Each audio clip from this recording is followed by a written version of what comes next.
Welcome back to the big board. I hope you guys and girls are going to roll some dice this July 4th weekend, yeah? I have been getting a little bit of an early start. I'm trying to ease my way back into some more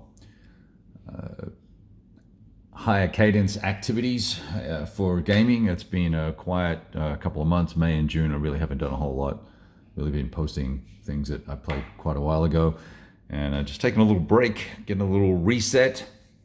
Had a lot of complications going on in life, and so really didn't have the emotional, mental energy bandwidth to make stuff happen. So here we are, taking easy baby steps back into it with Heroes of the Falklands, but using the Feat of Arms expansion.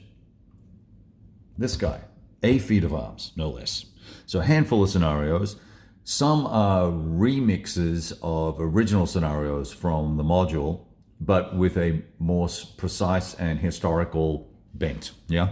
Orders of battle and bits and pieces like that, and circumstances and scenario design and whatnot. Now, that may or may not give you a more complete and accurate tense gameplay in opposed play. I don't know, haven't played many of these, I don't believe, opposed at all. So it's hard to say how tight the scenarios are in terms of the fantastic stuff that is often the case with lock and load tactical, where the scenarios go down to the wire, right? This one is an interesting one. It's a 2-mapper, which we'll zoom out here. It's called Who Dares, obviously premised around the SAS, and there's a map that comes. These two maps come with the scenario. Sorry, not with the scenario. These two maps come with the module, the expansion module, and this is an airfield. And so we have the opportunity here to take out a bunch of aircraft. That's what all these wreck markers are. And then we've also got to destroy the fuel dump and the radar center or installation or whatever it is. And you do that by being in the hex for the entire turn, doing nothing else. And that will give you a result that will make you happy. And then you clear all that out, and then you're done. It's pretty heavily weighted towards the SAS guys. They have a bunch of special capabilities. They get an extra movement point. They can basically move and fire for everything. They have stealth. When they're shaken, they can continue to move and fight, but they can't close with the enemy if the enemy's in line of sight.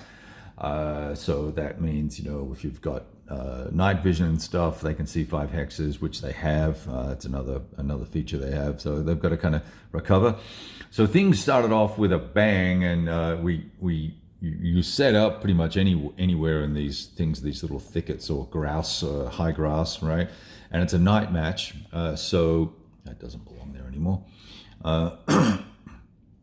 It's a night match, so you set up fairly close, and I moved into these two first, and 3 first. Took this one out. You can simply by moving into the aircraft hex, it eliminates it. You've got to spend 3 movement points to do that.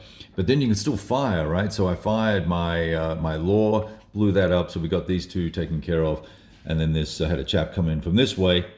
Now there was an enemy unit here, so he took some fire, but it had no effect. And actually he did not take fire. That's right, because they can't fire on the first turn. So what we did was we meleeed. That's what happened. And these guys, it wasn't a 0-1. It was I think it was one of these guys, a 1-4-4. This guy rolled 11 on a 1-1, and that's going to do it. That's going to kill you. So we lost a SAS half squad. Boom, just like that on turn 1. Now, fortunately, they also eliminated that unit when they rolled, but that got ugly quickly. Now I'm down a squad on my attack force. I also had a supporting force that's set up over here, and that was to screen off all these reinforcements that were going to come across. Now these reinforcements end up being, not an issue, because they failed all the morale rolls to release on turn 1, 2, and 3. So they really only started to get going turn 3 and 4. And this one squad with the MG here just really took care of all the business that needed to be taken care of there. My only challenge here was once again with Malays as we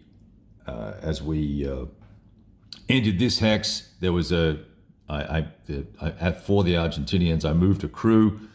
This 013, I think he set up here. We moved him into here, and what that's going to do is force a Malay action, which means that they can't, destroy the building, right? So did that. Neither side killed the other, so I had to that chewed up a turn. Next turn, still couldn't get him. I had to bring in another squad, get a 2-to-1 on the guy. Finally got him off the map. Then in the fourth turn, we cleared this and turned it to rubble. And then over here we had same situation where I moved into belay. I had a 3-to-1. I rolled a 3. Not good, so I brought an extra squad, the supporting squad in, excuse me, and brought them in for a 6-to-1 attack on turn 4 to knock them out. Cleared up all of these, and then turn 5, the last turn, we'll spend 3 movement points to knock this guy out, and Bob's your uncle. So there you have it. So that was it was a fun little scenario. Now I think it's something where you would play it twice and see who could finish it first. Can you knock everything out in 4 turns versus 5? I don't know. If you got more lucky with the morale rolls for these, dinky little Argentinian dudes over here, maybe you could do something. Or it might be cool to have if you wanted to modify this scenario to make it a little more exciting for the Argentinians, you could potentially, give them a scout car or some sort of APC or a tank or whatever, and see what happens.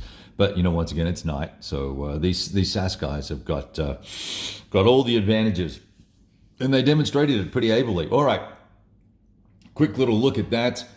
I can't speak highly enough of the quality that's coming out of Lock and Load recently.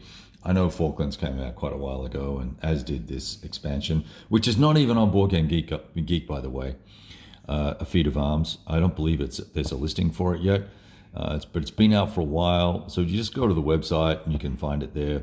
It comes, I would be speaking out of turn if I said, let me just see if I can lift the dolly up and tell you what's in here. Does it say what's in here? I don't think it does. Stand by. I don't think it does.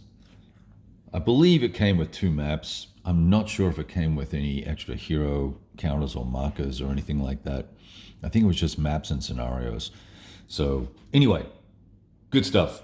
I'm loving I love my Lock and Load, particularly the modern stuff.